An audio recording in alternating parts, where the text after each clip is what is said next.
Où placer la limite entre contenu gratuit et contenu payant? Est-ce que en donnant trop de contenu gratuit sur les réseaux sociaux notamment, vous n'êtes pas en train de vous tirer une balle dans le pied parce que les gens n'auront plus besoin de venir payer pour vos accompagnements? C'est le sujet de la vidéo du jour.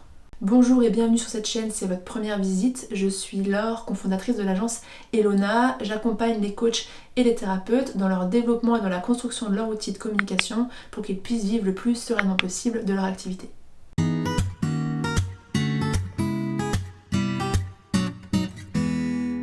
Si vous vous êtes intéressé aux différents moyens de développer votre activité et de trouver de nouveaux clients, il y a de grandes chances pour qu'on vous ait parlé des réseaux sociaux ou plus généralement de la création de contenu. On parle en l'occurrence de marketing de contenu.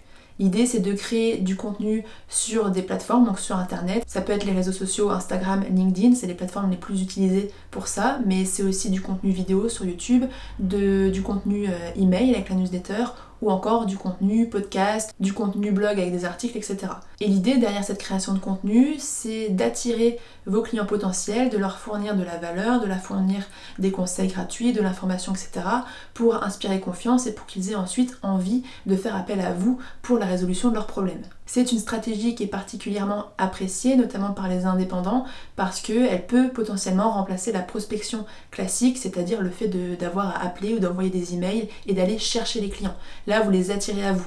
Donc ça peut être plus facile, ou en tout cas d'apparence plus facile, parce qu'on est plus à l'aise en général avec cette pratique. Comme toute stratégie, comme toute méthode, la création de contenu, elle a des avantages, elle a aussi des inconvénients, et il y a une peur légitime qui revient très souvent, ça va être la peur de trop donner. C'est-à-dire que si je crée trop de contenu sur les réseaux sociaux, ça me prend du temps, ça me demande de l'énergie, je donne des conseils gratuitement, est-ce que finalement les gens vont encore avoir besoin de venir me voir? Et est-ce que je suis pas en train de m'auto-saboter parce que j'aurai plus rien à leur offrir? Eh bien ma réponse c'est non, et j'aimerais vous expliquer pourquoi. Alors pourquoi vos clients auront besoin de vous, peu importe la quantité de contenu gratuit que vous allez leur fournir? Simplement d'abord parce que vos clients n'ont pas vos compétences, n'ont pas votre aisance, n'ont pas votre expérience, et donc même s'ils ont la théorie, même si vous leur fournissez tout un tas de contenu, ça ne veut pas dire qu'ils arriveront à faire ce qu'ils cherchent ou à atteindre leur objectif.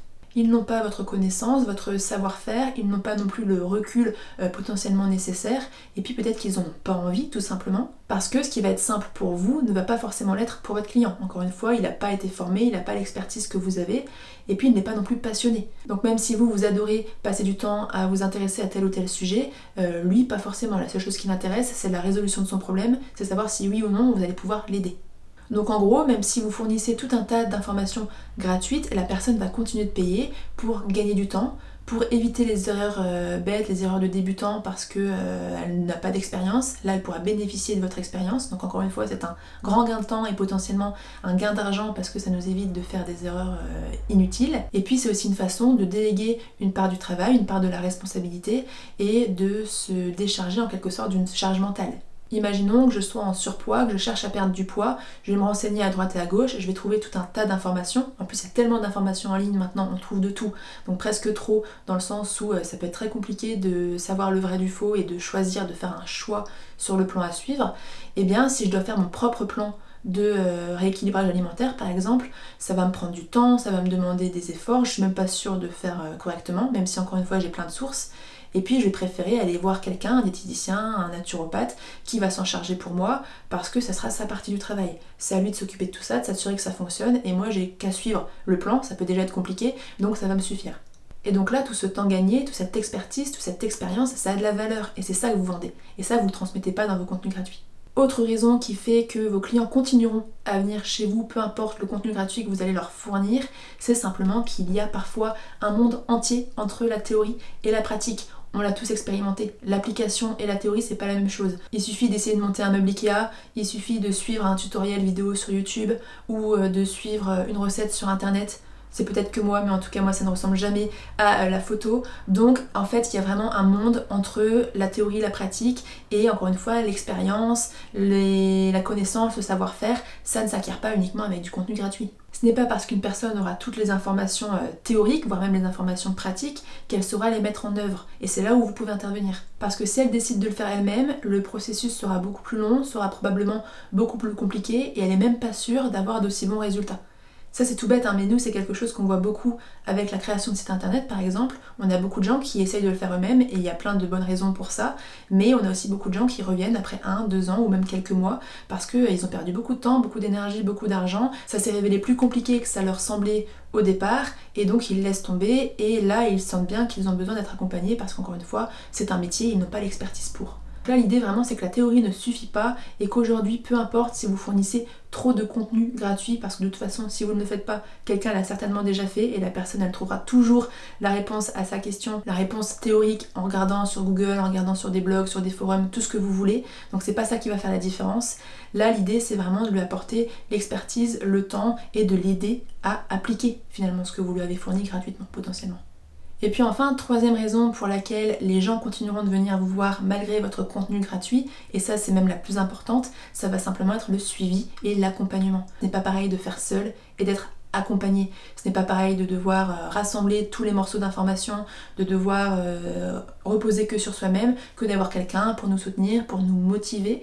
C'est aussi très fort parce qu'on sait que lorsqu'on dépense de l'argent, lorsqu'on investit, ou même plus généralement, lorsqu'on s'engage auprès de quelqu'un d'autre à faire quelque chose, il y a beaucoup plus de chances qu'on le fasse que lorsqu'on s'engage auprès de nous-mêmes. Lorsqu'on s'engage auprès de quelqu'un d'autre, on va pas vouloir décevoir, on va vouloir paraître fiable, on va faire bonne figure, bonne image, et puis on va quand même se dire allez cette fois-ci j'ai quand même dépensé X euros, je veux un retour sur investissement, là je vais me bouger, je vais me mettre en condition, je vais fournir les efforts nécessaires et je vais être beaucoup plus motivée que si j'étais tout seul. À ce niveau, il y a plein d'applications psychologiques ultra intéressantes, mais en tout cas on se rend bien compte que lorsqu'on veut faire par soi-même, on peut avoir tendance à laisser traîner plus facilement, à procrastiner, on n'a pas de compte à rendre et potentiellement à abandonner, à ne pas atteindre les objectifs recherchés. Alors que tout de suite, lorsqu'on se fait accompagner par la bonne personne, par une personne compétente, on démultiplie nos chances d'accéder aux résultats.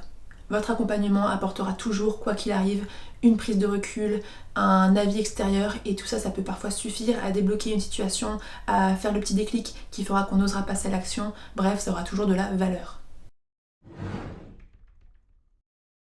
Maintenant que vous êtes convaincu, je l'espère, que créer du contenu gratuit ne va pas vous desservir, il est vrai qu'on peut avoir des difficultés de temps en temps à savoir ce qu'il faut dire, ce qu'on peut dire, ce que c'est pas trop donné, si j'entre trop dans les détails, etc. Alors même si encore une fois, pour moi, il n'y a pas forcément de limite, parce que dans tous les cas, votre accompagnement payant aura toujours de la valeur, il n'empêche que j'ai 2 petits conseils pour vous, pour essayer de faire la différence entre ce que vous allez donner gratuitement et ce pour quoi vous allez faire payer. Mon premier conseil, ça va être de différencier le pourquoi du comment. Et ça, c'est une règle qui a longtemps été la règle de base, notamment sur les réseaux sociaux, pour différencier contenu gratuit, contenu payant. Elle a perdu un peu en valeur parce que depuis, il y a plein de gens qui vont fournir de l'information gratuite, qui vont répondre au comment pour se différencier, etc. Et parce que de toute façon, il y a tellement de monde sur les réseaux qu'on trouve maintenant de tout. Mais n'empêche que ça peut rester une bonne limite de vous dire j'offre gratuitement le pourquoi, j'explique le problème, je donne les raisons de s'y intéresser, je montre les bénéfices que mon accompagnement peut permettre, etc. Et par contre, je ne vais pas rentrer dans les détails du comment. C'est-à-dire que la personne va savoir pourquoi elle doit faire le travail ou faire appel à un professionnel, elle doit savoir à quoi ça va l'amener, les bénéfices qu'elle va en retirer, les objectifs, etc. Elle va avoir une bonne idée de la solution globale, mais elle va pas forcément savoir comment. Et là, il faut l'imaginer plutôt comme une recette de cuisine. En gros, on vous donne tous les ingrédients, donc c'est votre contenu gratuit, vous donnez tous les ingrédients à la personne. Maintenant, vous ne donnez pas la recette, c'est-à-dire qu'ensuite, ce qu'elle fait avec les ingrédients, elle se débrouille. Et si elle doit chercher elle-même, ça va potentiellement lui prendre du temps, elle va faire des tests, elle va se planter, etc., etc. Et donc votre accompagnement payant, encore une fois, c'est le gain de temps qui va tout rassembler pour elle et qui va lui permettre d'avoir le guide à suivre. Ce pourquoi vous allez faire payer ici, c'est toujours le plan d'action, la facilitation, la rapidité d'accès aux résultats et aussi une plus grande garantie que si la personne le faisait elle-même.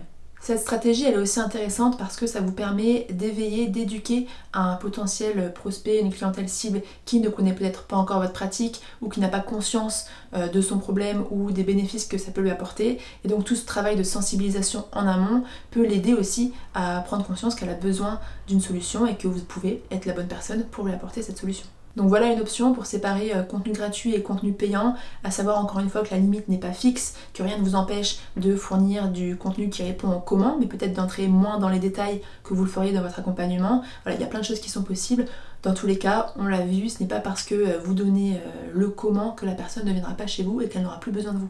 Deuxième conseil que je peux vous donner pour réussir à mettre une limite entre ce que vous donnez gratuitement et ce que vous faites payer, et celle-ci c'est la plus efficace, ça va être simplement la personnalisation.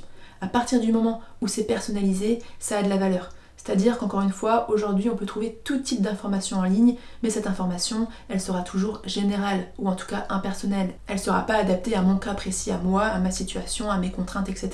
On sait tous qu'une solution peut très bien fonctionner pour une personne A, mais pas pour une personne B. Parce qu'on est tous différents, on a tous notre vie, nos expériences, notre vécu, on a tous un corps différent qui va potentiellement réagir différemment.